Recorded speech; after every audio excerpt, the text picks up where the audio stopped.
Hey, Slick Talkers, thank you so much for tuning into this podcast. And I know that if you love this show, you'll also love my morning show called Good Morning Hospitality with my co hosts Michael Golden and Brandy Canali, as we spend 30 minutes every Monday morning to dive into the industry's top latest news and trending topics. So go check it out on wherever you find your podcasts at Good Morning Hospitality. And you can live stream with us on Monday mornings on LinkedIn, Twitter, Facebook, and of course, YouTube. Now, I hope you enjoy this episode.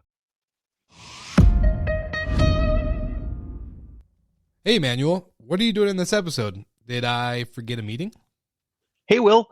No, we don't have a meeting, but I love tuning into the recording, so I figured I'd hop in. Oh, awesome. Well, hey, since I got you here, do you mind sharing some stuff about Jetstream? Ever since our episode on Slick Talk, we get tons of questions about you and, of course, Jetstream. Of course, I'd love to share. Anything specific? Well, I keep getting asked, what's the difference between Jetstream and any other service or tech in the vacation rental industry? My simple answer is that Jetstream isn't just the tech you need, but it's the people too. Am I close? The short answer is yes. You see, maybe you're a short-term rental operator or a realtor or an investor. If you have an interest in short-term rentals and hospitality, you're looking for the most efficient way to either enter the industry or streamline your operations. You've got two options. Option one, the hard one. You find a PMS, hire staff, learn the tools, figure out OTA distribution, train yourself, train your teams, price your product, deal with customers, and you do everything yourself. Option two, partner with Jetstream. Jetstream is a complete solution that maximizes your revenue in the short-term rental industry without increasing your fixed costs. Jetstream handles everything. So I don't need to sign up for vacation rental software or worry about distribution headaches. And what about branding? What if operators love their brand and name? Do they have to give that up in order to be powered by Jetstream? Absolutely not. Jetstream does all of this white labeled under your brand name. Everything. You focus on delivering on-site guest delight and growing your inventory. Jetstream handles the rest. And to make it even easier for your listeners and anyone else who stumbles across this podcast, anyone who mentions code SlickTalk50 will receive 50% off the first 3 months. All right, coming in big with the 50% off for our listeners. Well, hey, Emmanuel, I just want to say thank you so much for shedding some light on the power of Jetstream and being such a great industry partner. I do have to get back to this episode, though, but let's get together soon for another virtual happy hour. First round's on me. Sounds good, Will. See you soon. Thank you so much for tuning into this special episode. It is a bonus episode because during my time here in Cancun, Mexico, where I've been for the last month almost, my friends over at Breezeway hosted their second annual Elevate virtual conference. And it's been super exciting to see them put this together for the second year in a row. And I've been honored to have moderated a panel for the second year in a row as well. So what I did is I asked them, can I take this session and make it a podcast episode for my audience out there that just maybe didn't get to tune in or didn't get to sign up and be a part of the conference?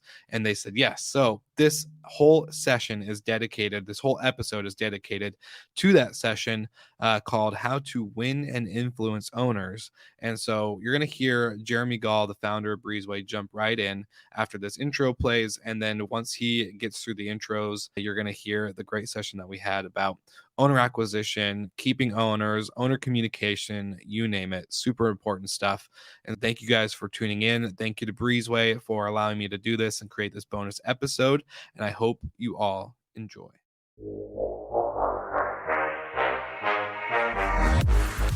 You're listening to Slick Talk, the hospitality podcast, a podcast for those who are in and around the hospitality industry who love, live, and breathe what they do.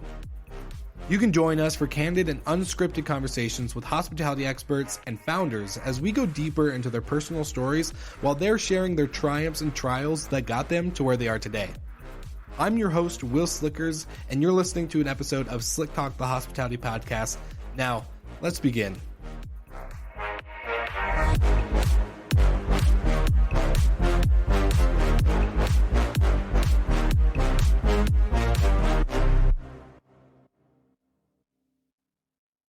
On to the next session. Thank you, everybody. It's been a jam-packed day. The nice thing about this is we're really forced to stay on schedule. So here we go. This is going to be a great one. How to win and influence owners. We spend a lot of attention in the vacation rental industry on guests, rightfully so. But the owner experience is incredibly important. And we've got some great folks here on this panel who know a thing or two about it. Chatting with them about best practices on owner acquisition, importantly retention, keeping the ones you really want. Maybe they'll even touch upon getting rid of a few that you don't want. And how you can create lifelong owner relationships to elevate your brand and service. I'll quickly introduce the panelists, and then I'll let our moderator take it away. We've got Sheila McCracken from TaylorMade. Thank you, Sheila, for being here. She's been in real estate and vacation industry for 25 years, many resort destinations. She found herself in the mountains of Maryland and currently resides as the GM for TaylorMade Deep Creek Vacations. Thank you. We've got Drew Brown from Island Time Hilton Head. He's co-founder of Island Time Hilton Head in Hilton Head, South Carolina, founded in 2019. Over 100 luxury vacation rentals and partnerships with owners, focused on the highest level of service for owners and guests. And Deb Furlong. Hi, Deb. Good morning. Hey, good morning. She's the Vice President Co-owner at Beach Getaways, an interior designer by trade, unique ability, combining attention to detail in this hospitality for an environment for guests and owners that leaves them feeling that Beach Getaways really went the extra mile for them. And I think this is a panel that knows a lot about owners and how to treat them and how to retain and attract them. Moderated by Will Slickers from Hospitality FM. Will, thank you very much for being here. He's the founder of Hospitality FM and Recreation Rentals. He's been, doing a lot of stuff with Marriott. He's an expert, in all things hospitality. He runs his own podcast and collection of them. Will, happy for you to moderate this, and I'll let you take it from here. Awesome. Well, thanks for having all of us together. This is a good group, and I'm excited for the conversation. So we're going to dive right in because we want to go into value and good conversation. So I guess question number one for everyone is going to be, with more property managers and lower barriers to self-manage, have been placed a premium on owner acquisition and relations. So how have you seen expectations and behaviors of owner clients change over the last few years? Maybe even do a comparison of pre-COVID to COVID and the big boom in vacation rentals we're seeing now. So I'll let anyone grab the mic and then we'll kind of go around the table from there. I'll share. We have seen owners pre-COVID and pre the big, all the excitement about short-term rental industry coming aboard, that everybody can see the great investment that it is. Pre that, owners were pretty willing to let us manage their properties. Now it's gone into more micromanage, especially the ones that is strictly investment. They want to know what the nightly rate is. They want to know how often it's booking and how quickly it's booking. Why is it not booking quicker? And so it's a daily conversation with different owners. And so I would say the involvement has gone really high up with the owners. And not that you don't want to talk with them, but they need to let the professionals do their jobs that we're really good at. So I would definitely agree with that. I think what we've seen here is that owners are used to the 2021 rental numbers, and they expect that to continue. Now that people are back in school, now that people are going back to work and not working so much remotely, even gas prices right now, things like that, people just aren't booking right now in advance like they used to be. So we are seeing a little bit of that shorter stays versus the week longs that they used to get. And owners just aren't understanding why they can't pull those numbers in the future. I totally agree as well. I think for us, what we've also seen is, you pre-COVID, they relied on our expertise a little bit more. And now also there was, I'm sure in every market's different. We've also seen in our market a huge amount of sales. So you do see, a large amount of transition, and you see those rental numbers coming in. So it's more people that have to manage that. Mm-hmm. One thing that we have kind of implemented is we have kind of, before we really launch the property, we do a what we call an asset management strategy meeting. So we basically try to set some expectations for the homeowner in terms of performance, because one of the things too is you put together projections and then they say, great, well, we're going to use 8 weeks. And do you really understand the value of those 8 weeks? And do you understand that's going to impact your bottom line? The level of communication is, before you would have monthly statements and occasionally emails from homeowners, and now it's emails and calls pretty much every day on a constant basis. So really just recommend having, some type of a communication strategy internally on who's going to answer what, if it's not just one person, so that you can have a consistent, timely fashion in which you're responding to homeowners. Something else to jump in there, I think that we're seeing here is, homes are getting used harder. People are cooking, people, over the past 2 years are staying inside, and the owner expects that house to look just like when they turned it over to you. And it's had more wear and tear on it in the past 2 years than it has in the last 10 years, probably. Mhm. So that's a challenge we're seeing, is when an owner comes in, it might not, it might be used just a little bit more than normal. And aside from cleaning, that's probably one of our biggest things. Well, that's really good. And I was going to ask on two things, kind of sub questions for it, because you all made comments about the daily communication. So one, how are you guys kind of handling that?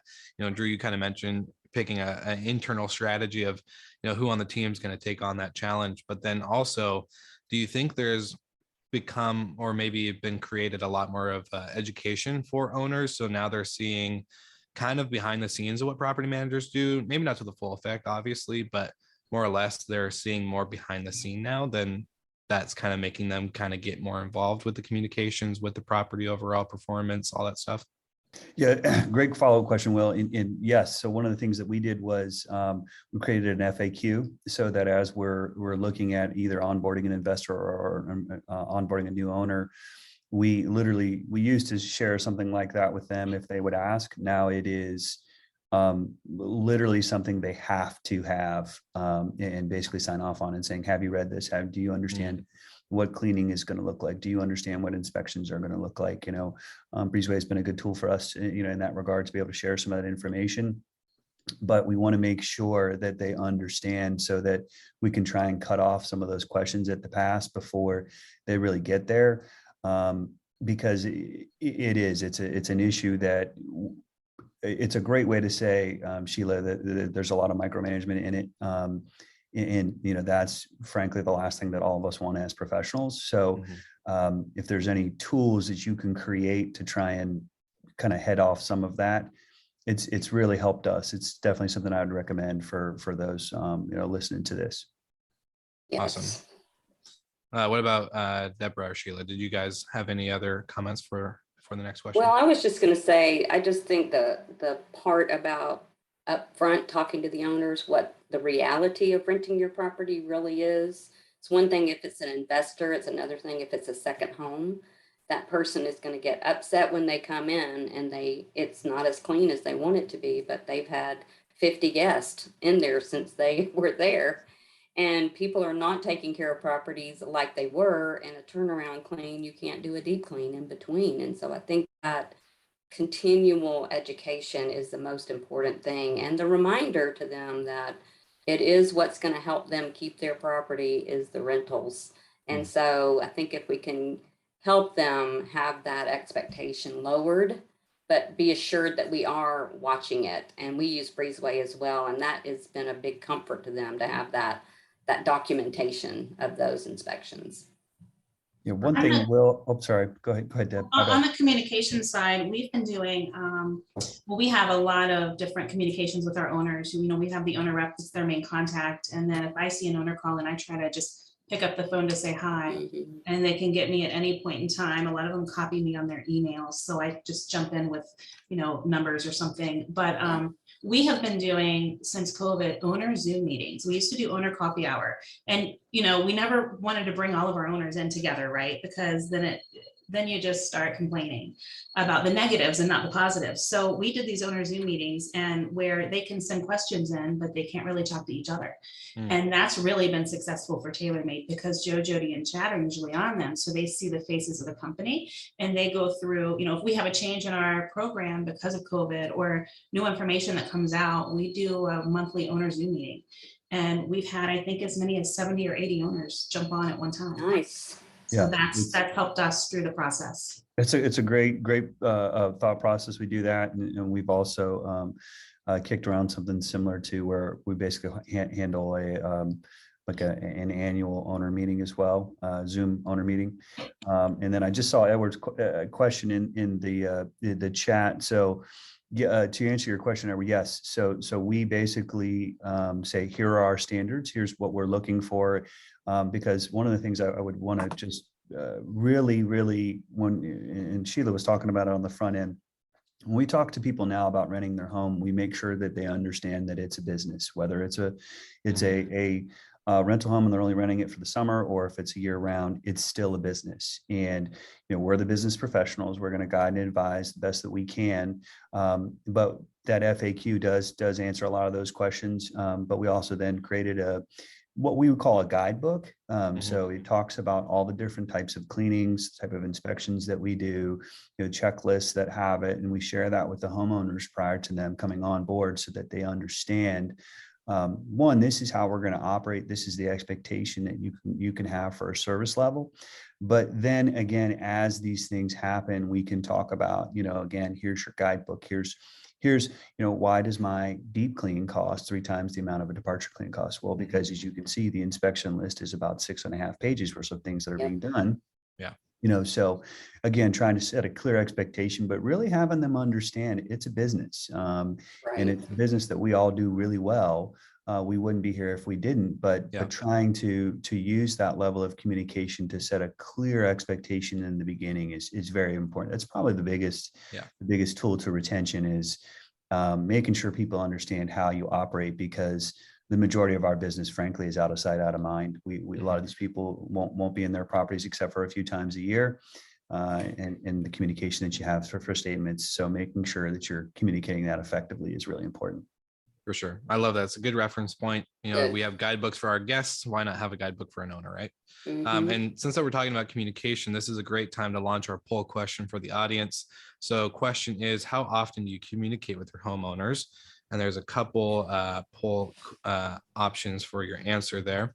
But while we're doing the poll, what are some type of ways your market, what are some type of ways that you market your brand and service value to acquire new owners? And this is a great kind of leeway or segue point from the last question, because we talked about keeping owners and retention, but how does this impact your growth and your obvious retention strategies? Because we all know that we have some of those difficult owners, and you'll probably see them that they're the ones that are communicating daily, if not multiple times a day. And so as you're trying to scale a business, because at the end, we all know on the vacation rental management side that it's good to have a solid portfolio, but you need to grow that portfolio. And that's actually, like great companies like Vintory that are all about owner acquisition and property acquisition, but tying into the inventory growth and then current retention. What's your overall market brand? I'll let anybody go first. Okay, so I'll go. So what we do, a big way that we get business is word of mouth. So right now there is a huge construction boom in our area, and we've got a great relationship with the contractors. They see what we do, they work on people's homes, and they just give us great reviews and testimonials. So as they're building a home, they go ahead and get them in touch with us. And then we'll go ahead and start marketing their home while it's under construction.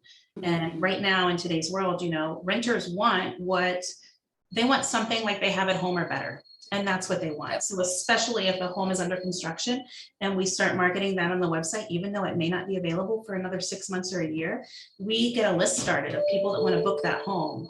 So that has really helped us with our marketing techniques. And, we just all in all have a great marketing department at TaylorMade with virtual reality. And, we tell them that we're on Airbnb and we're on VRBO and we're on Expedia, even though we might not want to be. But that's what they want to hear, because they think if they can do that themselves, they're going to make more money. But when they hear that rental companies also use those sites, so there's more competition out there, they seem to want to jump on board with us. And with that point, it's just really about creating that relationship with them from start to finish and making them feel warm and fuzzy with you from the very beginning. Yeah. Love that. I love that. And it kind of ties in, I guess, maybe to more education. They're learning more about what companies are doing, and then they see that it's not put your property on Airbnb and make $1 million a year type deal. It's it's a lot of work in the back end. Yes. And I guess maybe Deborah, for you, what's some unique marketing strategies that you guys are doing in order to kind of Well, I think the one unique thing that we have going for us is that we're locally owned and we live here locally. We're on the beach road. We're here for you. We answer the phone. You can get a hold of us. There are people that our cars are racing up and down the roads with our names all over it. And people notice that. They notice that we're here. We're here to be helpful. We've got HOA managers that refer people to us because they know we're in the properties taking care of things. So that's really helped us a lot. Because the owners will ask, who do you see here the most? And they say, well, Beach Getaways is always there. So it's really grown our company. And the past year, I think we've added over 100 properties. And some of that has been because some of the big companies in our area have sold out to the large companies. And so people want people that they can speak with and talk with. And we're here. We will answer the phone. We'll call them back. We'll answer their emails. We'll do whatever we need to do to gain their respect and trust. And plus, we're personally property owners. So we know what this is like to have been managed by somebody else. And now we're realizing people realize we know what we're talking about. So that's helpful.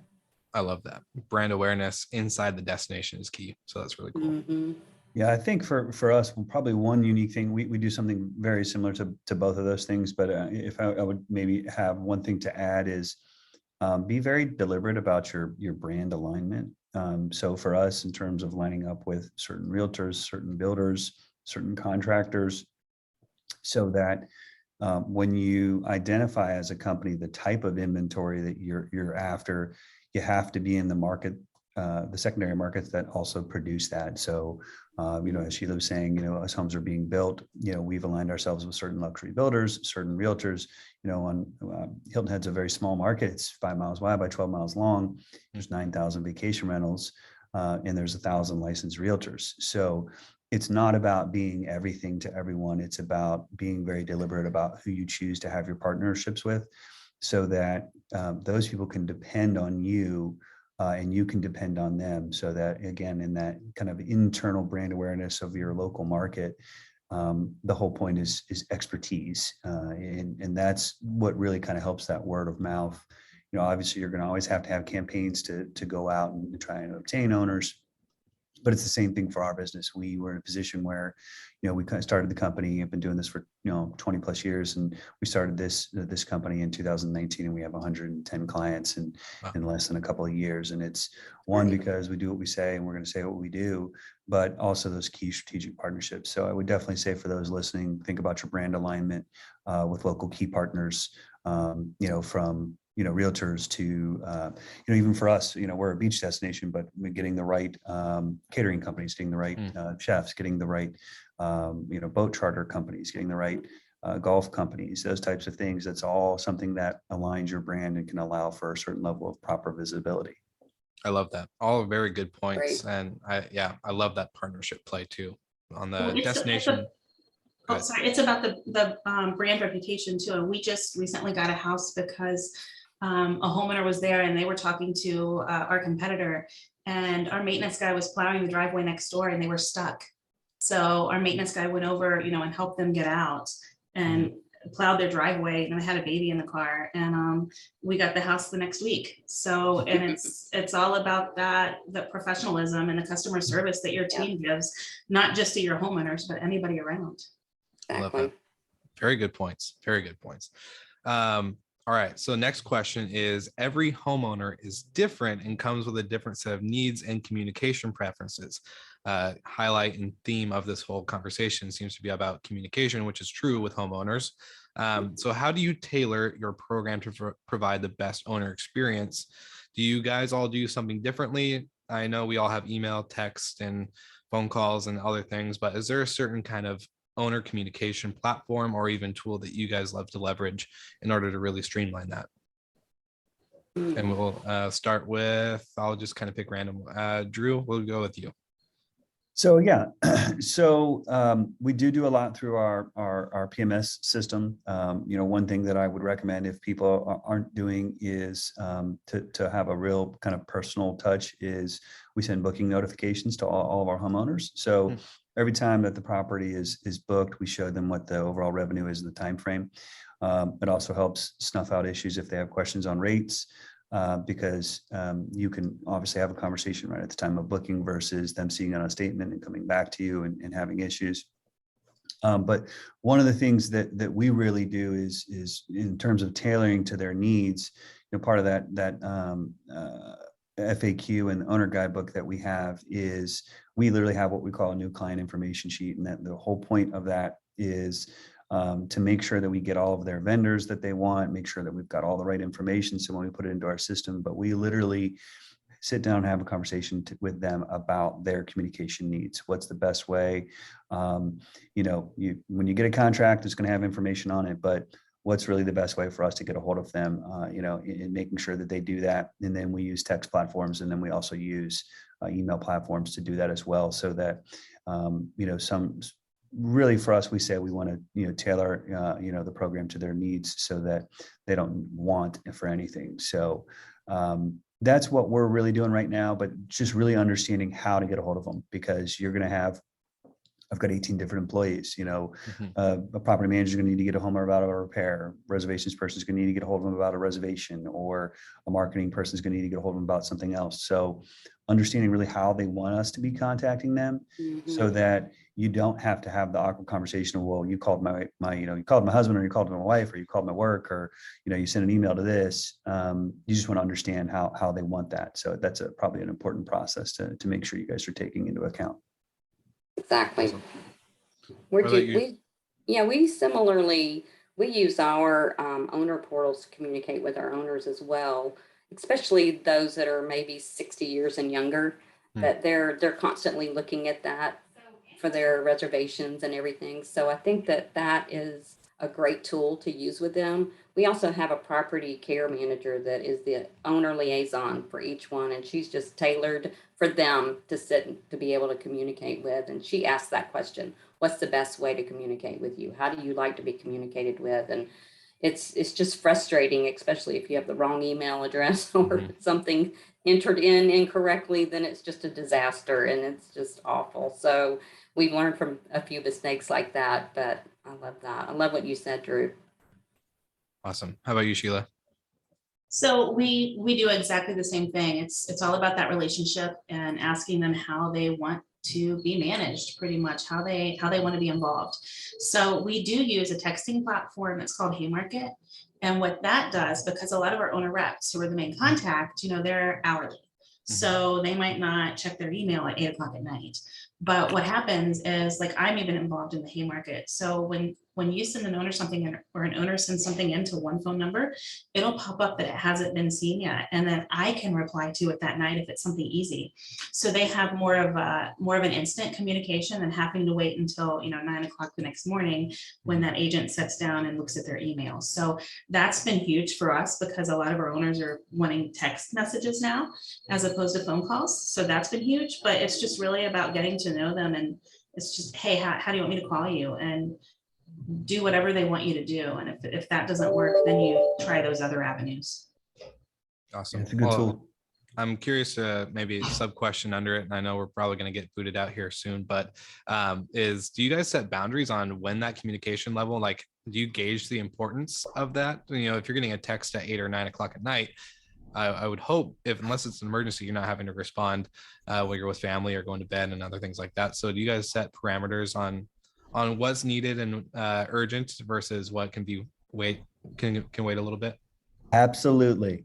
Okay. 2-3 years ago, I would have said no, but the way that I joke with our clients as we go into that meeting in the very beginning is fire, flood, or blood. If it's not one of those three things after hours, we're not gonna reach out. It's just not, we've got to have a good work-life balance. And Some people may not like that. And those are people, as Jeremy said in the very beginning, we might choose not to work with. So it's just the way that it goes. Yeah, they kind of weed themselves out, don't they? A little bit. Yeah. Awesome. Well, maybe quick rapid fire question.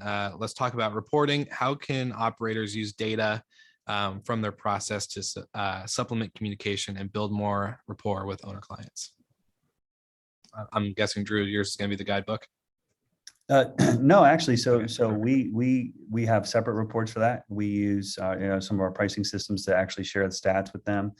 And then what we will do, as I said, we use the booking notifications, and we do the same thing with our maintenance summary reports. So if we have a busy week and we know we've got a lot of things going on in a property, we'll just do a quick summary of that, export it, send it to the homeowner so that they understand what's going on. It's always better to communicate prior to them getting an owner statement. We don't want people to, I don't want my staff to dread the middle of the month when we post, because I want it to all be resolved before then. Love that. That's great. Anybody else? Sheila or Deborah? Same with us. We report with them, and we actually, one of the things that I'm so excited about is Breezeway, because it has helped our owners be so confident that we're getting everything done in their property that they need to get done. So I would encourage whatever platform like that you use it to communicate with your owners so they can see what's happening in their properties. So they're not left in the dark. Yeah. We also send them the reviews, good, bad, and the ugly. And a lot of times it'll make them want to improve their property if somebody's complaining about the beds or something like that. So we have the owner reps send those out as they come through, so the owner can see everything going on. Love that. Well, and just a quick poll statistic, I guess we got the most popular one is monthly, is for communication. So monthly is pretty good. Quarterly, if you can get away with it. Annually, if you can definitely get away with it. And then never, which is a funny answer to see 3%. So let's see if we can, maybe next year at the next Elevate conference, we'll see that 3% go down to 0. Yep. Amazing. Yeah, I mean, I think it's, if you can get away with it, I think it's really interesting, right? That we know that I like this commentary around you don't want to dread the middle of the month. You don't want those sorts of surprises. You want to have this open, not too open. You don't want the after hours calls, but you want this transparent relationship with your owners. Because the ones you want to keep them for a long, long time, right? And you lose them over as much as you can win them for plowing out the driveway, right? Which I love that story. You can lose them over really small things as well. And I think that's really where that's the trick. It's a really tricky balance between the guests and the owners that everybody runs. Fantastic. Some of my favorite people in the industry. It's really nice to see you all. We appreciate you very much. Thank you for being with us, and I hope you have a great day and we get to see you again real soon. Attendees, jump out of this one, jump into one more. We've got one more session before the breakout rooms, which will also be really interesting. We'll touch on some owner stuff in the breakout rooms as well. Thank you all very much. All right, that was it. So how to win and influence owners was such an important session. And again, thank you guys so much for having me. Breezeway, the team over there is amazing. So if you enjoyed that session, I think you definitely need to go back. They have all of the other sessions that were recorded available for free. So go ahead, go check them out at breezeway.io, and you can find more on Elevate and everything involving the conference. Again, hope you guys do it again next year. Super exciting stuff and great content that is, so invaluable in this current age of content and growth in our industry. So thank you so much, Breezeway, for letting me do this episode, and we'll see you guys all again next week.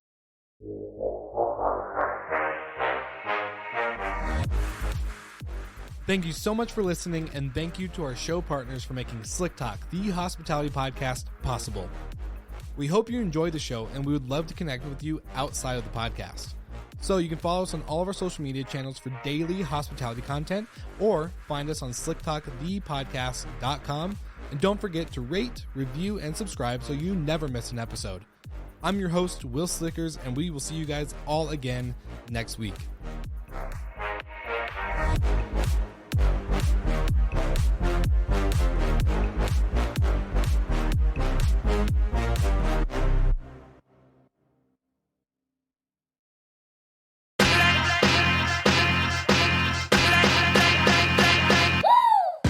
What's up, everybody? If you've gotten this far into the episode of Slick Talk, the Hospitality Podcast, then you are amazing, and thank you so much for tuning in.